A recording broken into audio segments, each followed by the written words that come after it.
आइए अप्रैल 5 में क्या हुआ है, purchased goods from Suresh of the list price of 8,000 रुपये at 20% TD and paid him by cheque. मैंने गुड्स खरीदे हैं सुरेश भाई साहब से 8,000 रुपये के नहीं खरीदे हैं, बल्कि उस पे 20% ट्रेड डिस्काउंट दिया है। यानी कि मैंने कितने के खरीदे हैं, 8,000 माइनस 20% TD, 6,400 के गुड्स खरीदे हैं, 8,000 के गुड्स नहीं खरीदे हैं। और उनको जो पैसा दिया है वो कैश में नहीं बल्कि चेक से पे करा, यानी कि बैंक ट्रांजैक्शन आ जाएगा। चलिए 5वीं एंट्री देख लेते हैं। ओके, मैंने क्या है परचेज, तो purchases account debit to bank account, कितने रुपए लिखूंगी मैं यहाँ पे, 6,400, 6,400। मैम क्यों हमने यहाँ पे 6,400 क्यों लिखा और हमने ट्रेड डिस्काउंट क्यों नहीं दिखाया? क्योंकि ट्रेड डिस्काउंट नहीं दिखाया जाता है, कैश डिस्काउंट दिखाया जाता है। ट्रेड डिस्काउंट का इफेक्ट सिर्फ अमाउंट पे नज़र आता है और कैश डिस्काउंट का हमारा जो है हम अलग से दिखाते हैं कि भैया लो ये तुम्हारा कैश डिस्काउंट है, ठीक है ना। ओके, आगे बढ़ते हैं। अप्रैल 8 में आते हैं। Sold goods and received a cheque 25,000 रुपये। हाँ जी, आइए फिर आगे देखते हैं। आगे क्या हुआ है हमारी 8 तारीख को, अप्रैल 8 में देखिए क्या हुआ है। Sold goods and received a cheque 25,000 रुपये। हमने गुड्स कितने के बेचे हैं, 25,000 रुपये के गुड्स बेचे हैं। अब नॉर्मल एंट्री क्या बनेगी भाई, बैंक आया, बैंक बढ़ा, यानी कि bank account debit to sales account. लेकिन अब हम ज़रा नीचे वाली में देखें तो क्या लिखा हुआ है, deposited about cheque into bank. मतलब यहाँ पे है एक ट्विस्ट। क्या है जी, ट्विस्ट। आइए देखिए पहले एंट्री क्या बनेगी।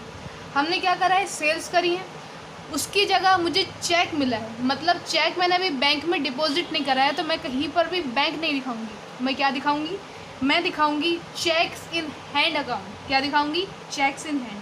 तो एंट्री क्या बनेगी, cheques in hand account debit to sales account. समझ में आ रही है ना बात, ठीक है जी। टू सेल्स अकाउंट कितने रुपए से दिखाऊंगी, 25,000 रुपये से दिखाऊंगी। 25,000 क्यों नहीं लिखा मैंने यहाँ पे बैंक, क्योंकि ये वाला जो अभी चेक है उसकी इन्फॉर्मेशन नीचे वाली एंट्री में दे रखी है कि भाई इसके बाद हमने, इसकी बाद की तारीख में, कौन सी तारीख में, 10 तारीख को हमने उस चेक को डिपॉजिट करवाया। जब तक वो बैंक में डिपॉजिट होगा नहीं, जब तक हम उसको बैंक एंट्री में दिखाएंगे नहीं, ठीक है ना। ये थी, ये नई एंट्री थी इसमें, ठीक। अब आइए 10 तारीख की बात कर लेते हैं। 10 तारीख में देखिए क्या दे रखा है, deposited about cheque into bank. वो जो 25,000 रुपये जो चेक मेरे पास आया, मैंने अब उसको बैंक में जमा कर दिया। मतलब बैंक इंक्रीज़ हो गया। मतलब एसेट बढ़ता है तो कहाँ जाता है भाई साहब, डेबिट में जाता है। तो मैं क्या लिखूँगी, bank account debit to cheques in hand. मेरे हाथ में जो चेक था वो चला गया, पहले डेबिट था तो अब क्या हो जाएगा, क्रेडिट था, क्रेडिट हो जाएगा। मतलब to cheques in hand account, कितने रुपए से, 25,000 रुपीज़, 25,000 रुपीज़। नेक्स्ट क्या कह रहे हैं, 12 तारीख को क्या हुआ है, Sohan deposited in our bank 4,000 रुपये। सोहन भाई साहब ने क्या करा, कोई होंगे सोहन भाई साहब, कौन थे सोहन भाई साहब, होंगे भाई। सोहन अगर देखा जाए तो सोहन मेरे एक डेटर है। उसने क्या करा है, मेरे खाते में, मेरे अकाउंट में कितने रुपए डलवा दिए उसने, कितने डलवा दिए भाई, 4,000 रुपये डलवा दिए, डायरेक्ट बैंक में डलवा दिए। तो एंट्री क्या बनेगी, बैंक अकाउंट डेबिट, किसने डलवाए हैं, सोहन। सोहन डेटर था, डेटर कम हो गया तो क्या हो जाएगा, क्रेडिट हो जाएगा, सोहन, ठीक। 4,000 रुपये, 4,000 रुपये, ठीक है ना। यहाँ पे क्या लिखा हुआ है, कौन सी तारीख डली हुई, अप्रैल 12, पूरा लिखिएगा अप्रैल, ठीक है ना। ओके, आगे बढ़ते हैं। Paid income tax by cheque 5,600। Income tax याद रखिएगा, इनकम टैक्स, इनकम की जब बात आती है तो वो मेरी फर्म की नहीं होगी, बल्कि जो फर्म जो चला रहे हैं, जो ओनर चला रहे हैं, उनकी होती है इनकम। इनकम पे टैक्स उनके पे जाता है। तो यानी कि ये जो इनकम टैक्स पे किया गया है फर्म के पैसे से, वो फर्म का तो नहीं है, किसका होगा? फर्म के ओनर का। और जब जब फर्म का ओनर कुछ पैसा विड्रॉ कराता है फर्म से तो वो क्या बन जाता है? ड्राइंग्स बन जाता है। ठीक है ना। ड्राइंग्स क्या होता है? ड्राइंग्स मेरा एक्सपेंस होता है। एक्सपेंस का नेचर डेबिट, जब एक्सपेंस बढ़ता है तो डेबिट ही दिखाते हैं। तो क्या लिखा जाएगा यहाँ पे? Drawings account debit. ठीक है ना।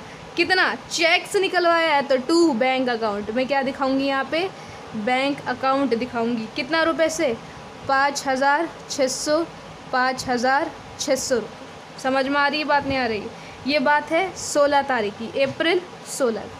ठीक है ना। आगे बढ़ते हैं। Received a cheque from Sohan and send to bank 7,800 and discount allowed. अच्छा, अब क्या हुआ है? सोहन भाई साहब जो थे मेरे डेटर थे। हाँ भाई डेटर थे, ये बात तो मुझे पता है। कहाँ गया? ये आ गया। सोहन को 12,000 रुपये देना थे। अच्छा, ये सिर्फ 8,000 की बात कर रहे हैं। उधर देखो, received a cheque from Sohan and send to bank. मुझे चेक मिला है सोहन से और वो मैंने कहाँ डिपॉजिट कर दिया है? बैंक में डिपॉजिट कर दिया है। ठीक है। अब इसके नीचे एंट्री हम देखें तो कुछ ऐसा फ़र्क नहीं दिख रहा। ठीक है, ओके। मैंने कहाँ डिपॉजिट कर दिया है? बैंक में डिपॉजिट कर दिया है तो बैंक बढ़ेगा। हाँ भाई बैंक बढ़ेगा। तो क्या लिखा जाएगा? Bank account debit. एसेट बढ़ता है तो डेबिट होता है। आगे इन्होंने बोला कितने से बढ़ा है भाई? 7,800 से बढ़ा है। 7,800 से बढ़ा। यहाँ तक तो कोई परेशानी वाली बात नहीं है। आगे इन्होंने क्या बोला है कि मैंने डिस्काउंट अलाउ किया है सोहन भाई साहब को। कितने का डिस्काउंट अलाउ किया है? 200 रुपये का मैंने अलाउ किया है सामने वाले को डिस्काउंट, मेरा बच्चा। तो ये बताइए कि मेरे लिए मुनाफा हुआ कि नुकसान हुआ? नुकसान हुआ। और ये क्या है? मेरा डिस्काउंट अलाउड नॉमिनल नेचर का है। और नॉमिनल नेचर में जब जब नुकसान होता है तो क्या करते हैं हम? डेबिट करते हैं। तो इसको भी क्या करेंगे? डेबिट करेंगे। Discount allowed account debit. कितने रुपए से? आई थिंक 200 रुपये से ना। हाँ 200 रुपये। सोहन मेरा डेटर था। डेटर जब होता है तो क्या होता है? एसेट होता है, डेबिट नेचर होता है। अब डेटर ख़त्म हो गया तो क्रेडिट नेचर हो जाएगा। तो क्या लिखा जाएगा यहाँ पे? टू सोहन 8,000 रुपये। ठीक है ना। हाँ भैया बात समझ में आ रही है हमारी मैम? हाँ मैम सही पढ़ा रही हैं अब, आपको आता है? हाँ भाई हाँ। ये 20 तारीख की बात है जी। आइए 21 तारीख की अच्छी एंट्री है। Withdraw from bank for office and for private use. मैंने ऑफिस के लिए जो विड्रॉ कराया है वो 2,000 रुपये विड्रॉ कराया है और जो प्राइवेट यूज़ के लिए कराया है 4,000 रुपये। प्राइवेट यूज़ के लिए कराया है तो वो क्या बन जाएगा? मेरा ड्राइंग्स बन जाएगा। और जो ऑफिस यूज़ के लिए कराया है कोई बात नहीं। आइए देख लेते हैं। दोनों की एक ही एंट्री करके दिखा दूँ क्या मैं? हाँ भाई मैम एक ही एंट्री करके दिखा दीजिए। ये तारीख कौन सी है? 21 की। देखिए जी, सबसे पहली बात इन्होंने क्या बोला है कि ऑफिस के लिए विड्रॉ करवाया है तो मेरे पास कैश हाथ में आएगा। मैं गई बैंक के पास, मैंने कहा बैंक भैया मुझे ना पैसे दे दो। बैंक ने मुझे पैसे दिए, मतलब कैश बढ़ा मेरे पास। क्या बढ़ा? कैश बढ़ा। तो क्या बढ़ा मेरे पास? Cash account debit. ये ऑफिस के लिए बात कर रही हूँ मैं, 2,000 रुपये। ठीक। और वहीं से बैंक में मैंने अपने ज़रूरत, अपने ज़ाती ख़र्चों के लिए भी पैसे निकलवा लिए उसी टाइम। मतलब ड्राइंग्स बढ़ी। ड्राइंग्स का नेचर डेबिट होता है। ठीक है ना। होता है नहीं होता है? हाँ मैम सही बात है, आपको आता है। नहीं मैम आपको आता है। ठीक है ना। 4,000 रुपये।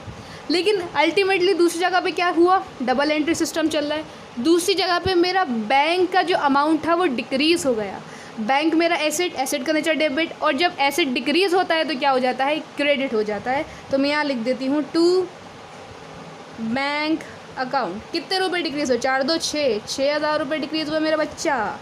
समझ में आ रही ना बात? हाँ मैम आपको आता है?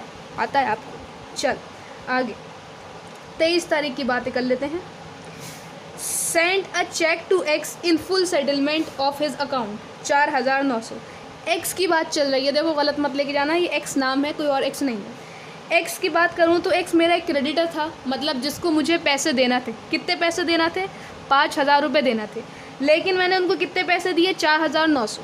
अब सुनिए बात, आपको अपने दोस्त को जिसका नाम एक्स है, आपको उसको 5,000 रुपीज़ देना थे, लेकिन आपने कितने दिए हैं? 4,900। यानी कि 100 रुपये का आपका क्या हुआ? मुनाफा हुआ, डिस्काउंट रिसीव्ड हुआ। और जो मुनाफा होता है वो कहाँ जाएगा? क्रेडिट साइड में जाएगा। ठीक है ठीक है ठीक।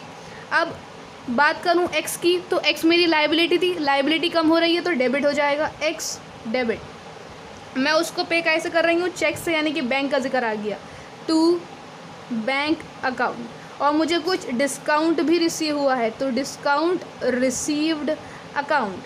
ठीक, कितना पे करना था मुझे इनको, यहाँ से देखिए 5,000 रुपये पे करना था, 5,000 रुपये, लेकिन मैंने पे कितना किया है, 4,900, 100 रुपये का मुनाफा, ये 100 रुपये का मुनाफा। ठीक, आगे बढ़ते हैं, बहुत बढ़िया, ऐसे जमे रहो। 27 तारीख को क्या हुआ, cheque of Sohan return by the bank as dishonoured. Sohan ये 20 तारीख वाली एंट्री की बात कर रही है। देखिए, सोहन को चेक मिला था हमें, हाँ हमने बैंक में जमा कर दिया था फॉरन। ये देखिए 20 तारीख, received a cheque from Sohan send to bank और डिस्काउंट अलाउड। इन्होंने बोला वो क्या हो गया है, डिसऑनर्ड। डिसऑनर का मतलब सिंपली होता है बाउंस हो जाना। जो चीज़ मैंने बैंक में जमा कराई वो वापस आ गई मेरे पास, मतलब ट्रांजेक्शन कंप्लीट नहीं हुआ। कुछ नहीं करना है, जब भी बात डिसऑनर की आती है तो आपने जो पहले एंट्री करी होगी उसको उल्टी कर देना है। ये वाली एंट्री आपको पूरी की पूरी उल्टी कर देना है, डिसऑनर। ठीक है ना, आइए करते हैं 23 तारीख की बात, है ना, 23 की बात है नहीं, 27 तारीख की बात। सोहन कहाँ है, क्रेडिट में, कहाँ जाएंगे, डेबिट। जो डेबिट में वो क्रेडिट में, जो क्रेडिट में वो डेबिट में। 8,000 रुपये to bank account, to discount allowed account. ठीक है ना, 7,800 और 200। मैम ये तो बड़ा सिंपल है, क्यों हमने घुमाया, क्योंकि डिसऑनर हो गई। मैंने बैंक में चेक जमा करा था, बैंक में पैसे डाले थे, लेकिन वो हो ही नहीं पाए, चीज़ वापस, रिटर्न, डिसऑनर, बाउंस। ठीक है, ओके। 27 तारीख निपट गया, 28 तारीख आ गया। देखिए जी, Dinesh was declared insolvent. Insolvent का मतलब होता है जिसके पास पैसा ना हो, जिसकी लायबिलिटीज़ ज़्यादा हो जाएं, एसेट कम हो जाएं, वो होते हैं इंसॉल्वेंट, दिवालिया निकल जाना। ठीक है, खाली जेब बिल्कुल जैसे होती है ना, कि सब कुछ पूरा बिजनेस बिक गया, मतलब आपका कपड़े भी बिक गया, आपके पास कुछ नहीं बचा, this is known as insolvent. ठीक है, दिनेश जो था वो इंसॉल्वेंट डिक्लेयर हो गया है। दिनेश का जब नाम आया है तो डेटर में आपको देखिए, दिनेश आपका एक डेटा था, 14,000 रुपये आपको उससे लेना थे, वो बेचारा कंगाल हो गया। आगे उन्होंने क्या बोला, एन अ पेमेंट ऑफ 60 पैसे in rupees receive from his estate by a cheque. लेकिन हमें जब वो इंसॉल्वेंट हुआ तो जितना हमें मिलने वाला था, यानी कि 14,000 में से सिर्फ 60 पैसा, 1 रुपये की जगह 60 पैसा मिला। घबराने की बात नहीं है, 60 पैसा मिला। इस 60 पैसे को आप 60% की तरह यूज़ कर लेना, बहुत इजी फंडा है। ठीक है ना, मतलब अब मैं इसका आपको बताती हूँ, लॉजिक बताती हूँ। 1 रुपया नहीं मिला, 1 रुपये के बदले मुझे 60 पैसा मिला। अब आप 1-1 रुपया काउंट करने की जगह इसको 60 पैसा जो है आप 60% मान के करोगे कैलकुलेट, इजीली कैलकुलेट हो जाएगा। ठीक है, पैसा तो मुझे मिला है, पैसा तो मुझे मिला है, वो भी चेक के थ्रू, यानी कि बैंक बड़ा, बैंक अकाउंट डेबिट। कितना मिला, सिर्फ 60 पैसे मिला। अब दर देखिए, मुझे मिलने वाले थे 14,000, लेकिन मुझे 60% ही मिला, यानी कि 8,400 मिला। अब वो था मेरा डेटर कम होता है तो क्रेडिट में डालूंगी दिनेश को। मिलने कितने वाला था, 14,000, मिला कितना, 8,400। अच्छा जी, यानी कि 5,600 का तो मेरा लॉस हो गया। अब ये 5,600 मुझे ज़िंदगी में कभी नहीं मिलने वाला, कभी नहीं मिलने वाला, यानी कि 5,600 का मेरा बैड डेट हो गया है। क्या हो गया है, बैड डेट। तो ये बीच में आपको गैप दिख रहा है, 5,600 डालना, यहाँ पर लिखना बैड डेट अकाउंट डेबिट। समझ में आ रही है ना, ये क्या हो गया, बैड डेट हो गया, ये मुझे नहीं मिलेगा। बैड डेट का मतलब होता है अब पैसा जो गया वो गया, अब नहीं मिलेगा। दोस्त को दे दिया ना पैसा, अब वो अभी वापस करता है क्या, नहीं, वो होता है बैड डेट हो जाता है, लेके भाग जाता है। बस वही दिनेश भाई साहब जो है हमारा 5,600 रुपये लेके भाग चुके हैं। आगे बढ़ते हैं, 30 तारीख, बैंक अलाउड इंटरेस्ट 350। हमने अलाउ करा है, नहीं, बैंक ने अलाउ करा है, तो मतलब हमारा मुनाफा, बैंक ने हमें अलाउ करा है। देखो, बैंक ने अलाउ करा है तो बैंक का नुकसान होगा, मतलब हमने तो रिसीव किया है ना, तो हमारे लिए मुनाफा होगा। बैंक तो बड़ा मेरा, bank account debit to interest received account, कितने रुपए से, 350। ये बात है 30 तारीख की। ठीक, आगे बढ़ें। हाँ मैम, बिल्कुल आपसे आता है मैम, मान गए आपको। चल, 30 तारीख की और भी कुछ बातें हैं, डेट नहीं लिखी हुई, मतलब 30 तारीख की बात चल रही है। देखिए जी, इन्होंने बोला क्या है, paid for rent by check.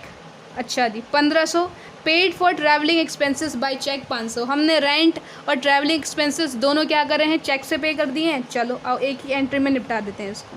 30 तारीख की हमने क्या पे करा है, रेंट। रेंट मेरा क्या होता है, एक्सपेंस डेबिट। कितना रुपए की बात चल रही है, 1500 रुपये की बात चल रही है। बात करूँ ट्रैवलिंग एक्सपेंस, ये भी मेरा खर्चा होता है, खर्चा डेबिट। ट्रैवलिंग एक्सपेंस डेबिट 500 रुपये। पे कैसे करा है, बैंक से। बैंक कम हो गया, बैंक क्रेडिट, ठीक है ना। ओके, तो कितना हो गया दोनों, 2000 रुपये। टोटल कर लीजिए आपकी एंट्री, आपका ये वाला जो टॉपिक था पूरा निबट चुका है। देखो क्वेश्चन टफ नहीं था, फालतू में बोला जाए, क्वेश्चन बहुत ईजी, बस आपको आना चाहिए करना। और ये एंट्री में अगर कमांड आ गई ना मेरा बच्चा, दुनिया जहाँ की हर चीज़ में कमांड आ जाएगी। 10,000 plus 6,400 plus 25,000 plus 25,000 plus 4,000 plus 5,600 plus 8,000 plus 6,000 plus 5,000 plus 8,000 plus 14,000 plus 350 plus 2,000 रुपये। तो ये आ रहा है 235,450। हाँ देख लीजिए, 235,450, 235,450। तो दोनों साइड कर गई हैं टैली ये, और हमारा क्वेश्चन हो गया है सॉल्व्ड। ज़रा चैनल को सब्सक्राइब करिए, बढ़वाइए सब्सक्राइबर भाई, इतनी मेहनत कर रही हूँ मैं आप लोगों के लिए, ठीक है ना। ऐसे ही जमे रहिए, देखते रहिए नए वीडियोज़ के लिए। जब तक के लिए जय हिंद, जय भारत, धन्यवाद।